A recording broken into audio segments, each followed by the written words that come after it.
from our chief guest, Sri Krishna Kishore sir. So it is my honor and privilege to invite our chief guest to share his thoughts with the audience.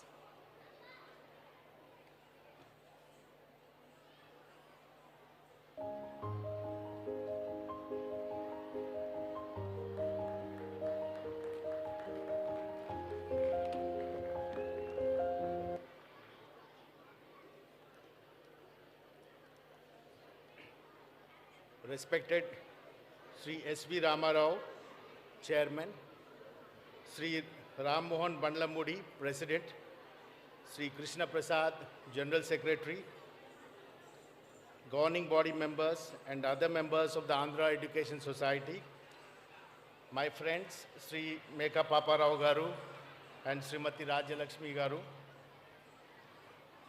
Srimati Shanti Sri Headmistress, Srimati G. Lalita, Primary Head, teachers, staff members, parents, ladies and gentlemen, and my dear students.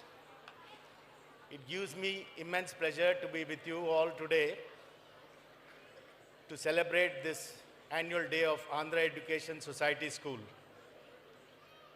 When I went to the school in the morning today, I was very pleasantly surprised to see the statues of Goddess Saraswati.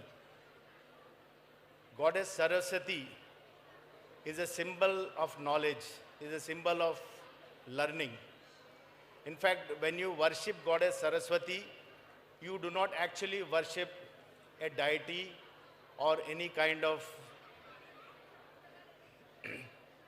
goddess from the Hindu pantheon, but rather you show your reverence to the cause for sound learning and knowledge.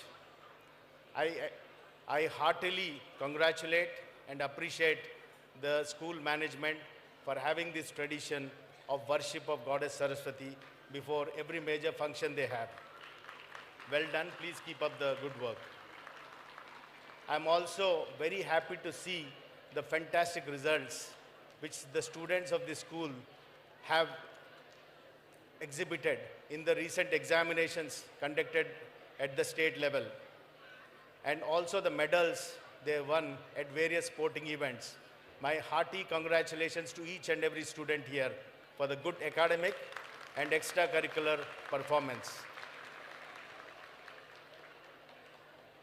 My deepest respects and congratulations to all the faculty, the teachers, and staff members who have very lovingly nurtured these beautiful children. In fact, when I entered here, I was amazed to see the cultural program which was being performed and the enthusiasm with which the tiny tots, the little ones, have participated. Seeing so many women here, so many women who are mothers, so many parents here, I cannot but speak a few words about the four beautiful mothers all of us have. The first and foremost, the mother we have is our own biological mother, the mother who has given birth, or the mother who has taken care of us. In fact, our best friend, our best philosopher, and our best guide is mother.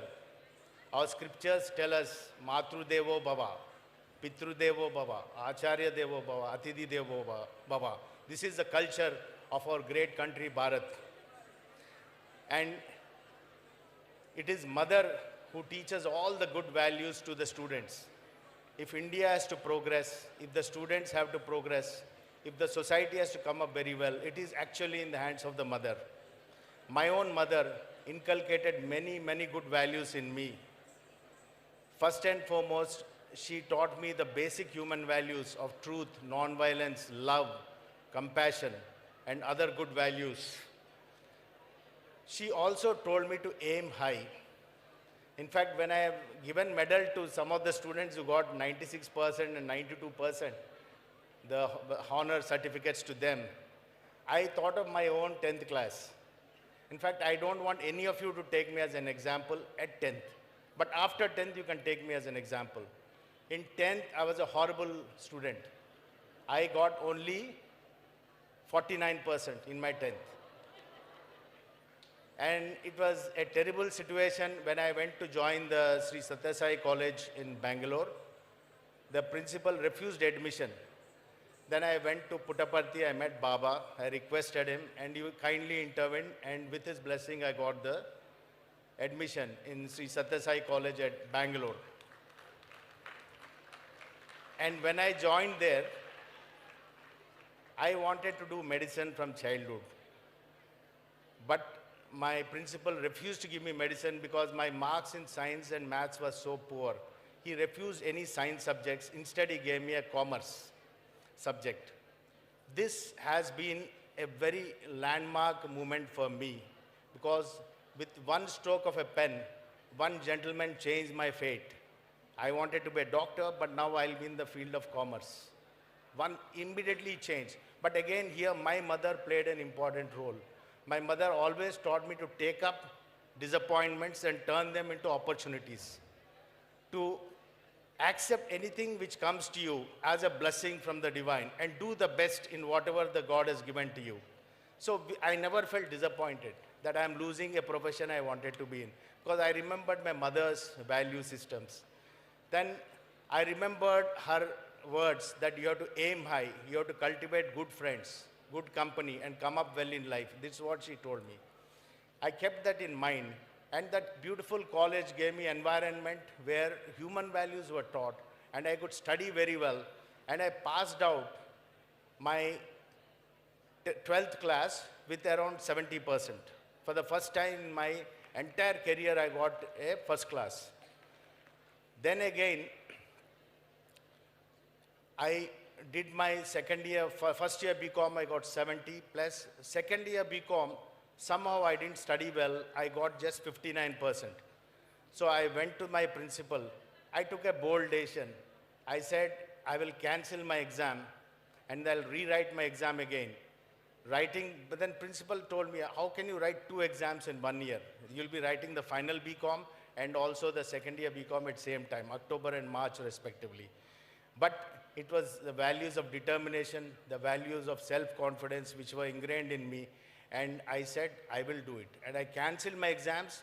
And believe me, I passed out with 74% BCom, both the 70 plus in the second year, third year around 74 or so. It was in those days a high percentage in the Bangalore University. And I did not stop there. I went on to do my CA. So a fellow who fails, who rather doesn't get good marks at 10th class of only 47%, here 49%, is now talking of doing CA. In those days, only 3% used to pass. 97% used to fail that exam.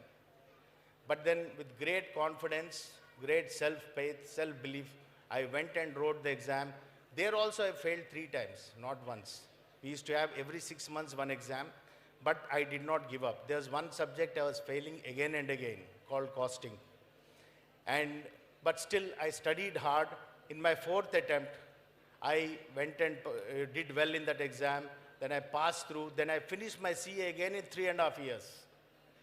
It used to take even those who pass minimum 5-6 years in those days. There are some of our friends here who are chartered accountants. They will vouch for it, how tough it was to pass that exam. I could pass within 3.5 years. Then I thought of doing civil service. In those days, 4 lakh people plus used to write the exam. And most of the people who did 10th were above 90% in that 4 lakh group. Many of them were above 90.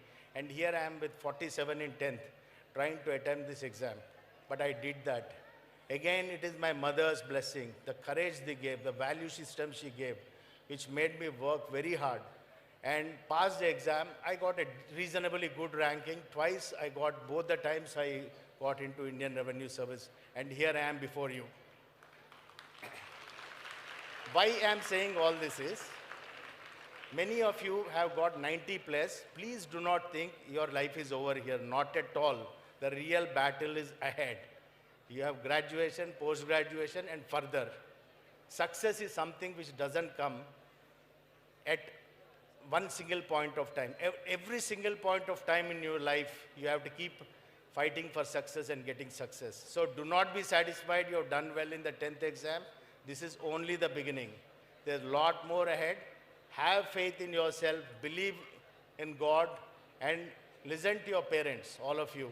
Listen to them. The best friends are your own parents. There's no better friend for any student or any child than his own parents.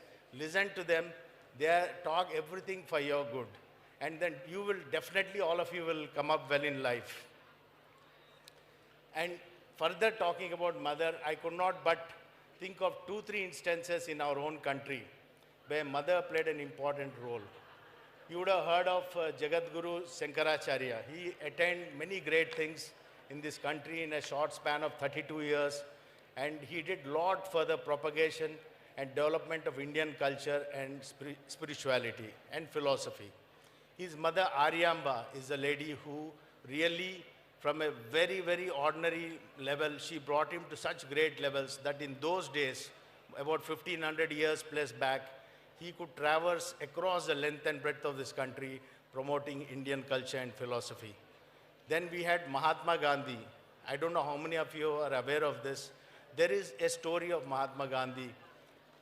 His mother is Putli Bai, and Mahatma Gandhi's mother, Putli Bai, used to eat food every day only when she hears the sound of cuckoo bird, koel. When the cuckoo bird sings, she used to wait for the bird to sing, then only she'll have her food. One day it so happened, wherever the bird went, she didn't turn up.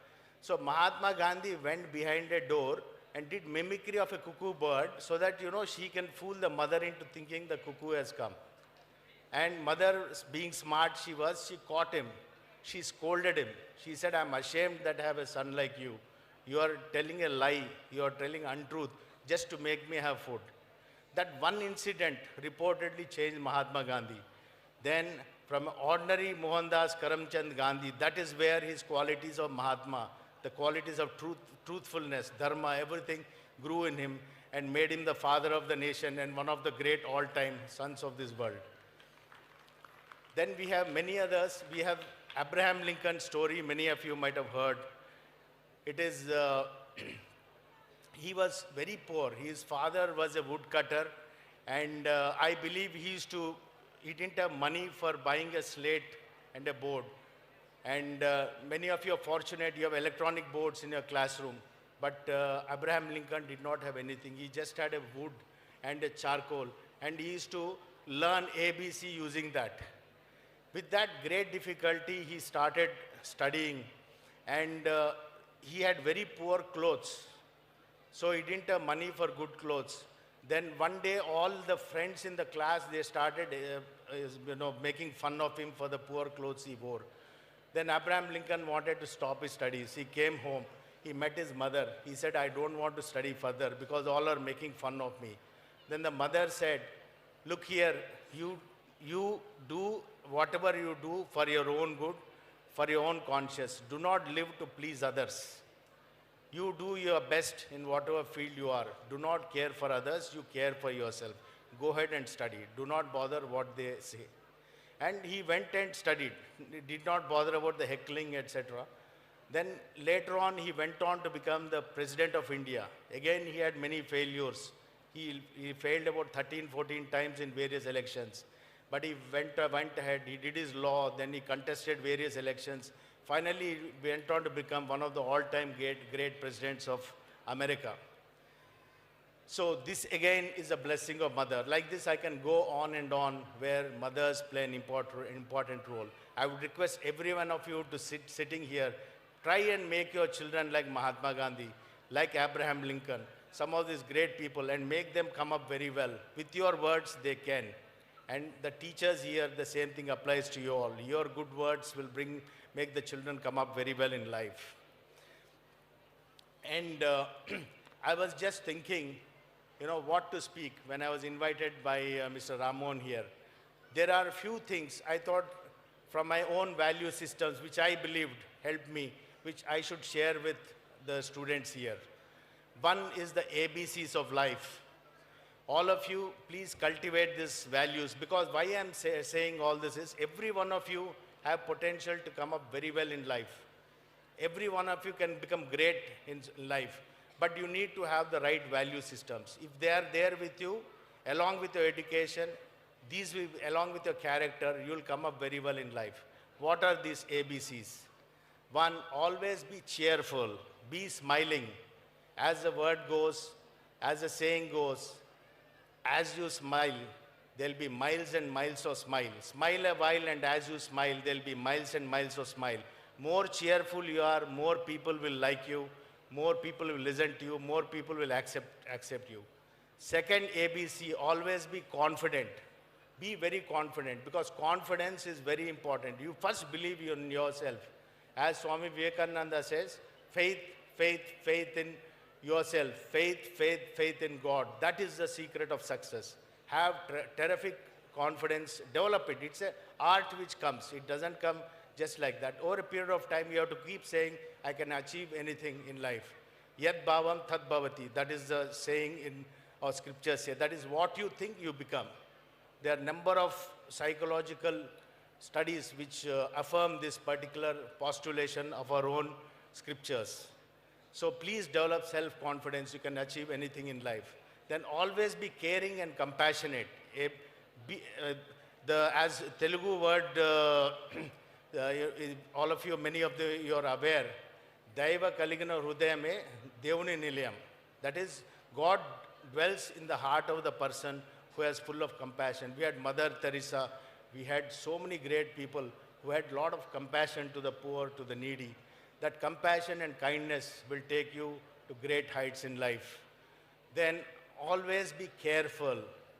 The old saying goes, Tasmat Jagrata, Jagrata, Jagrata. Every stage of your life you have to be careful. When you are careful, you can achieve many things in life. A little carelessness can damage you. So please be careful in whatever you do. Then another ABC, you have always be considerate. You try to do good to others, be kind to others, and that goodness comes back to you manyfold, manyfold. Apart from all these ABCs, there are few Ds I want to talk with you. I want to request all of you to follow, students to cultivate from a young age. One is duty, a sense of duty consciousness. As a student, you have to be dutiful. You have to keep away from politics. You have to keep away from unnecessary distraction. Your duty is to study well, get very high marks, and get into further higher studies and better vocations and professions in the coming days. Second is discipline. Without discipline, you cannot achieve anything in life. Please cultivate discipline. Third, discrimination. What is good, what is bad? You have to keep asking yourself, discriminate, and do the right things, you'll achieve many things in life. Then apart from this, you should also develop detachment. Whatever you do, do not have a sense of attachment. Have a sense of detachment. That will give you more courage to do greater things in the coming days. The sense of detachment will give you a lot of strength. And 4 F's, which Sri Satya Sai Baba taught to me, that also I want to share with you before I conclude. The 4 F's are, whatever you do, follow the master. In all of us, there's a conscience which tells us what is right, what is wrong. Follow the master within. Second, face the devil. Life is full of challenges, full of difficulties. Do not assume life is a bed of roses. There are good, bad, which come in intervening time. So please face the devil with boldness. Fight to the end, do not give up, and finish the game and win the game of life. If you develop all this, there are a lot of things which you'll achieve in life. My dear students, you're living in the best possible time in the history of India. The future belongs to India. India is the fastest growing economy on earth today, major economy. India is also among the youngest populations in the world today.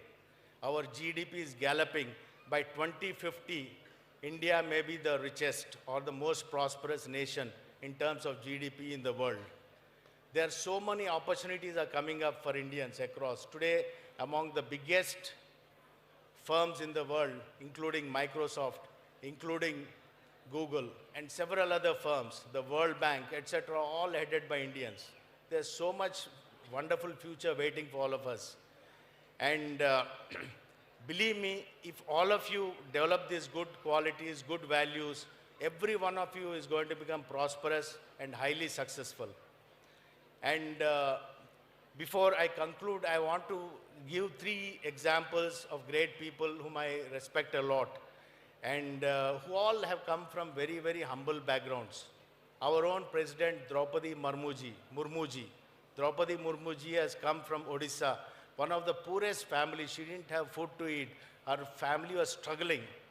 Then with great difficulty, she came up, she married, and there were personal tragedies in her life, but nothing stopped her. And today she has risen to become the President of India. What a moment of great pride for all of us.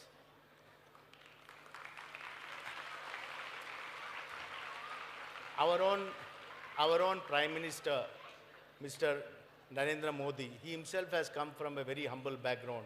From great difficulties, he rose up, virtually on the rope.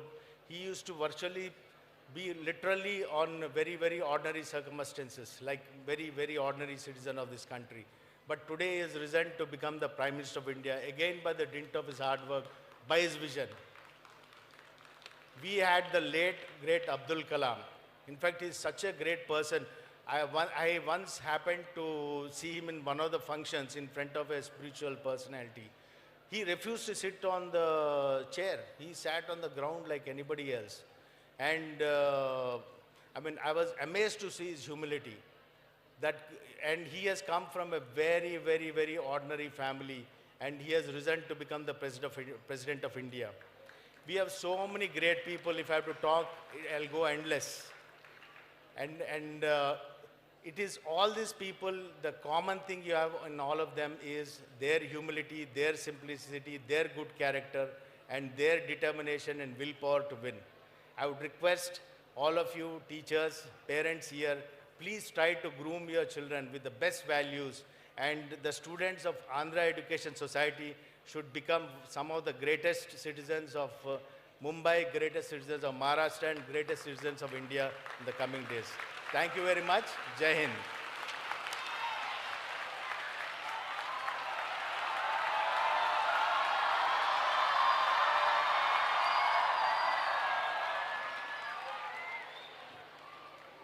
Thank you so much for motivating us with your inspiring words, sir.